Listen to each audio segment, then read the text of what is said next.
شروع اللہ کے نام سے جو نہایت مہربان اور بہت رحم کرنے والا ہے۔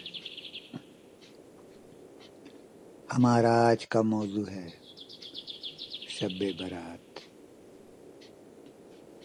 ایک خاموش مگر فیصلہ کن رات۔ آج ہم ان 3 لوگوں کا ذکر کریں گے جس کی دعا آج کی رات قبول نہیں ہوتی۔ تو آپ لوگ دھیان سے سنیں تاکہ وہ کمی دور کر سکیں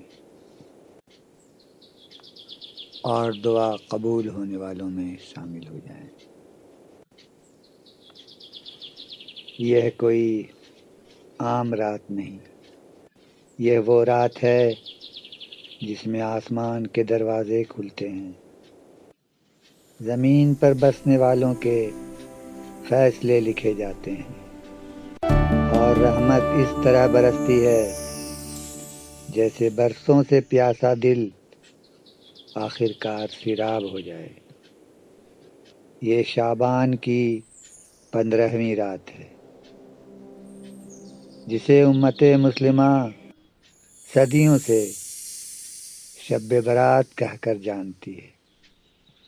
یہ رات شور نہیں مانگتی، یہ رات آتش بازی نہیں چاہتی، یہ رات بس ایک ٹوٹا ہوا دل، ایک شرمندہ آنکھ اور ایک جھکی ہوئی پیشانی چاہتی ہے۔ شب برات کا مطلب برات کہتے ہیں نجات، رہائی، چھٹکارا، یعنی یہ وہ رات ہے جس میں گناہوں سے رہائی لکھی جاتی ہے، جہنم سے آزادی دی جاتی ہے اور بندوں کو رب کے قریب آنے کا موقع دیا جاتا ہے۔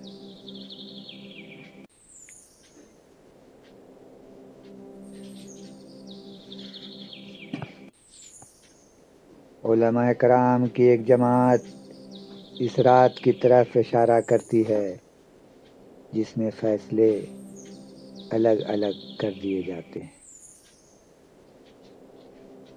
حدیث شریف میں ذکر ہے، حضرت عائشہ رضی اللہ تعالیٰ عنہ فرماتی ہیں، نبی کریم صلی اللہ علیہ وسلم نے فرمایا، اللہ تعالیٰ شعبان کی 15ویں رات آسمان دنیا پر نزول فرماتا ہے اور قبیلہ بنو کلب کی بکریوں کے بالوں سے بھی زیادہ لوگوں کی مغفرت فرما دیتا ہے۔ یہ رات مغفرت کی رات ہے مگر ہر شخص کے لیے نہیں۔ نبی کریم صلی اللہ علیہ وسلم نے فرمایا کہ اس رات اللہ تعالی سب کو معاف فرما دیتا ہے سوائے مشرک اور کینہ رکھنے والا اور قطع رحمی کرنے والا۔ یہ پیغام بہت گہرا ہے۔ نمازیں کم ہوں تو معافی ممکن ہے مگر دل میں نفرت ہو تو معافی رک جاتی ہے۔ علماء کرام فرماتے ہیں کہ اس رات آنے والے سال کے معاملات، رزق، زندگی اور موت، بیماری اور صحت فرشتوں کے حوالے کیے جاتے ہیں، اللہ کے علم عدلی کے مطابق۔ یہی وجہ ہے کہ اولیاء کرام اس رات کو خاموش آنسوؤں، لمبی دعاؤں اور ٹوٹے ہوئے سجدوں میں گزارا کرتے تھے۔ شب برات میں عبادت کوئی خاص نماز فرض نہیں، کوئی مقررہ نفل تعداد نہیں، کوئی خاص اجتماعی رسم نہیں، لیکن یہ سب اعمال جائز اور پسندیدہ ہیں۔ نفل نماز جتنی توفیق ہو پڑھیں، تلاوت قرآن جتنی توفیق ہو پڑھیں، استغفار جتنی کر سکیں، درود شریف جتنی بار پڑھ سکیں، انفرادی دعا جتنی بار کر سکیں، گناہوں سے سچی توبہ جتنی بار کر سکیں۔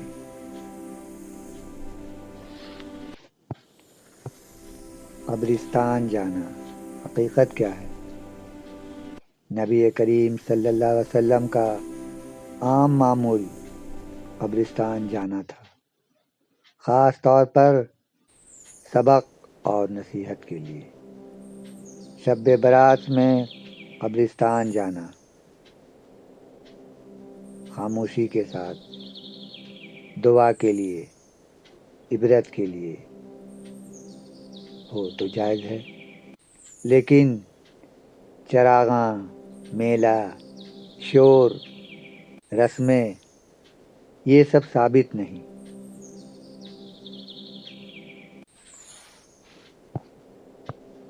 یہ رات عبادت کی ہے، رسموں کی نہیں۔ ان چیزوں سے بچنا ضروری ہے۔ آتش بازی اور مخصوص نمازیں گڑھ لینا۔ شب قدر فرضیت اور قرآن کے نزول کی رات ہے، جبکہ شب برات مغفرت اور فیصلوں کی رات ہے۔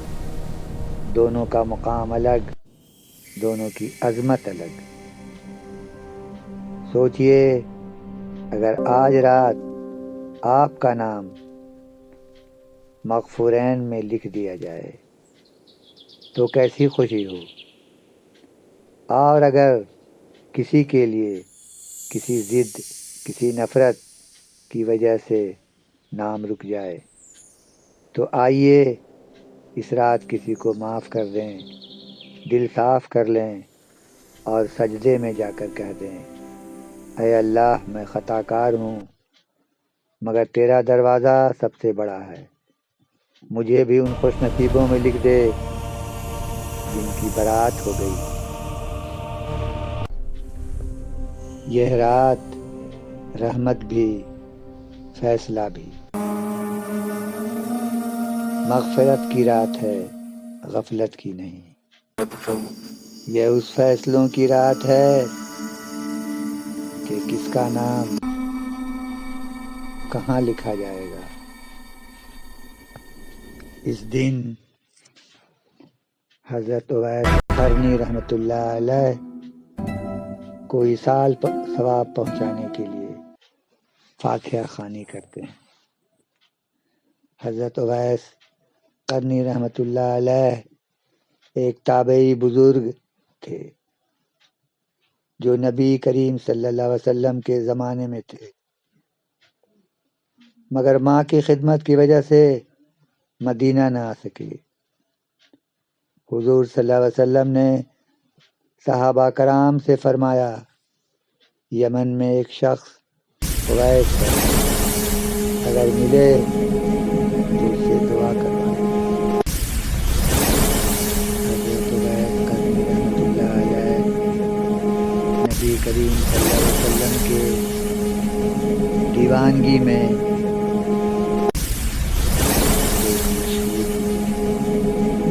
نبی کریم صلی اللہ علیہ وسلم سے اتنی محبت تھی کہ جب انہوں نے سنا کہ غزوہ احد میں نبی کریم صلی اللہ علیہ وسلم کا ایک دانت شہید ہوا ہے تو انہوں نے ایک ایک کر کے اپنے سارے دانت اکھاڑ دیے۔ یہ تھی دیوانگی، یہ تھی محبت نبی سے، یہ تھی عقیدت۔ شب برات